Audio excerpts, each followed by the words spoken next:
Hello बच्चों, क्या आपको भी बायोलॉजी से लगता है डर और आप लोग परेशान है कि बायोलॉजी पढ़े तो पढ़े कहाँ से। पूरा यूट्यूब छानने के बाद भी आप लोगों को बायोलॉजी अच्छे से समझ में नहीं आती है तो आप डरिए मत। आपको एकदम आसान भाषा में और अच्छे तरीके से बायोलॉजी समझाऊंगा और आप लोग मतलब अच्छे बेहतरीन तरीके से बायोलॉजी समझ पाएंगे। आप मेरे वीडियो के अंत तक बने रहिए। आप लोगों को पूर्ण विश्वास के साथ कहता हूं कि आप लोगों को बायोलॉजी बहुत ही बेहतर समझ में आएगी। आप केवल मेरी एक वीडियो देख लीजिए, एक वीडियो, उसके बाद आप कहेंगे सर आप पहले क्यों नहीं मिले हैं, आपसे ही बायोलॉजी हम पढ़ते और हमारी बायोलॉजी अच्छी हो जाती। आप केवल एक वीडियो मेरी देख लीजिए, एक वीडियो पूरा देख लीजिए, इसके बाद आप लोगों को बायोलॉजी बहुत बढ़िया समझ में आएगी। आपका जो बायोलॉजी का वो डर है वो खत्म हो जाएगा। तो प्यारे बच्चों, अंत तक बने रहिए और वीडियो देखिए। आपका बायोलॉजी का जो डर है वो क्या हो जाएगा, समाप्त हो जाएगा। आप बेहतरीन तरीके से बायोलॉजी सीख जाएंगे, ये मेरा वादा है। मैं ऐसे नहीं बोल रहा हूं क्योंकि मेरा एक्सपीरियंस है, मैं बहुत सारे बच्चों को पढ़ाता हूं। आपको बहुत बेहतरीन तरीके से समझ में आएगा। मैं ऐसे हवा में हवाबाजी नहीं करता हूं, एकदम पूर्ण विश्वास के साथ कहता हूं। आइए आज आपको समझाएंगे शुक्राणु की संरचना के बारे में, जो कि बोर्ड एग्जाम में ये लगातार पूछा जाता है ग्राफ बनाने के लिए। और बहुत सारे बच्चे अच्छे ढंग से ग्राफ नहीं बना पाते। एकदम बेहतरीन ग्राफ के साथ आपको समझ में आएगा और बेहतरीन ग्राफ भी आप बोर्ड एग्जाम में बना के आइएगा। आइए देखते हैं शुक्राणु की संरचना। तो यहाँ पे ये शुक्राणु की संरचना बनी हुई है जो कि बोर्ड एग्जाम में पूछा जाता है, कई वर्ष लगातार पूछा गया है। यारे बच्चों पढ़ लीजिए, 3 नंबर आपके फिक्स हो जाएंगे अगर बोर्ड एग्जाम में आए ना तो बढ़िया इसी प्रकार छाप के आइएगा, 3 नंबर आपके कहीं नहीं जाएंगे। तो आइए यहाँ पे देखते हैं।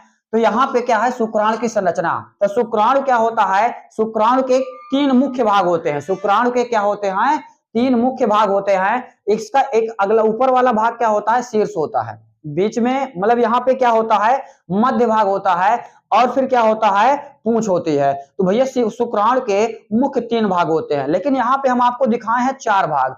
अब यहाँ पे पहले इसके बारे में समझ लेते हैं। तो जो इसका शीर्ष भाग होता है ना, तो यहाँ पे बात समझिएगा, इसका जो शीर्ष भाग होता है, यहाँ पे इसके शीर्ष भाग के अंदर क्या होता है, केंद्रक होता है। और केंद्रक के अंदर क्या होता है, गुणसूत्री पदार्थ होता है। ये गुणसूत्री पदार्थ करता क्या है, तो भैया यही सूचना को एक पीढ़ी से दूसरी पीढ़ी में ले जाता है। और जो गुणसूत्री पदार्थ होता है ये क्या होता है, आगुणित होता है। क्या होता है प्यारे बच्चों, आगुणित होता है। मतलब इसको एन से दर्शाएंगे। जैसे मानव में क्या होता है, गुणसूत्र की संख्या 46 होती है, तो यहाँ पे आगुणित का मतलब यह हुआ कि इसमें गुणसूत्र की संख्या कितनी होगी प्यारे बच्चों, 23 होगी।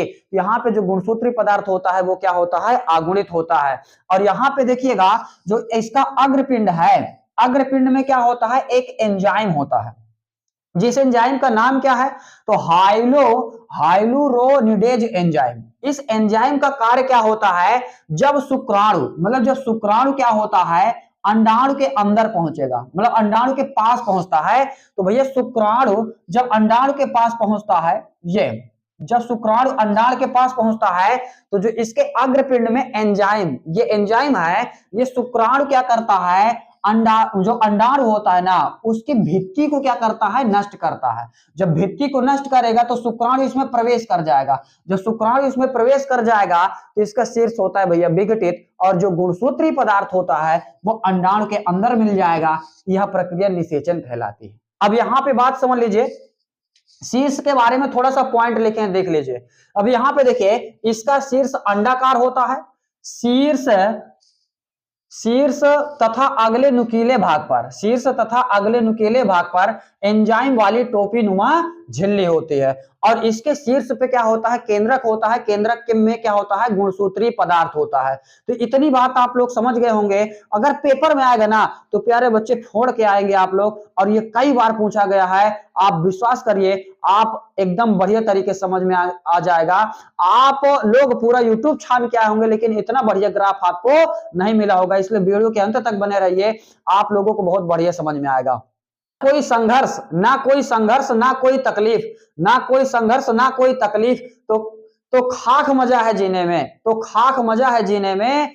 सारे तूफान थम जाते हैं, सारे तूफान थम जाते हैं जब आग लगी हो सीने में। तो आइए आगे देखते हैं। यहां पे बात समझ लीजिए। अब इसका दूसरा भाग क्या होता है भैया, ग्रीवा होता है। तो ग्रीवा क्या होता है, शीर्ष और जो मध्य भाग है ना, इसके बीच का भाग होता है। तो ये इसके बारे में थोड़ा सा समझ लीजिए, यहाँ पे लिखे हुए हैं। तो यहाँ पे बात समझिए, यह शीर्ष एवं मध्य भाग के बीच पाया जाता है। इसमें दो तारक काय पाए जाते हैं। अब यहाँ पे बात समझिए, इसमें एक तारक काय क्या होता है भैया, ऊपर होता है, और यह दूसरा तारक काय यहाँ पे नीचे होता है।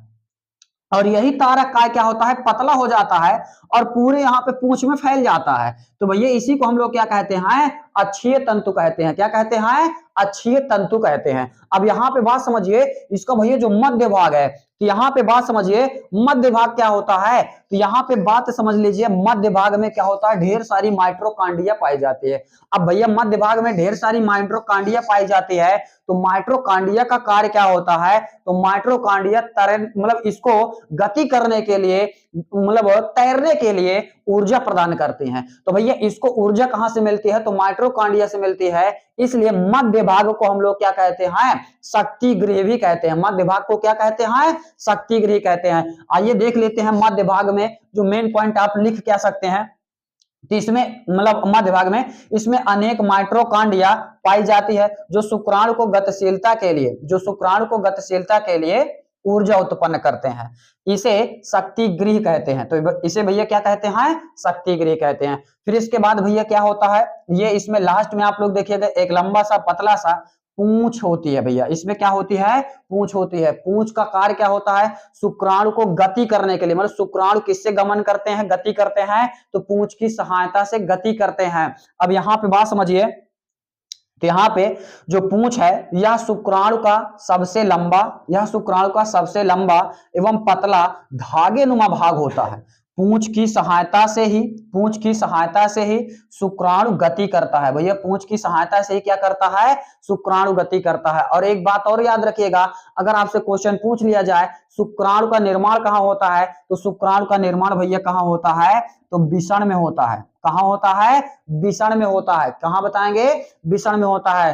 तो आई होप कि प्यारे बच्चों आप सभी लोगों को ये अंत तक अगर आप लोग आए होंगे तो वीडियो बहुत अच्छी लगी होगी।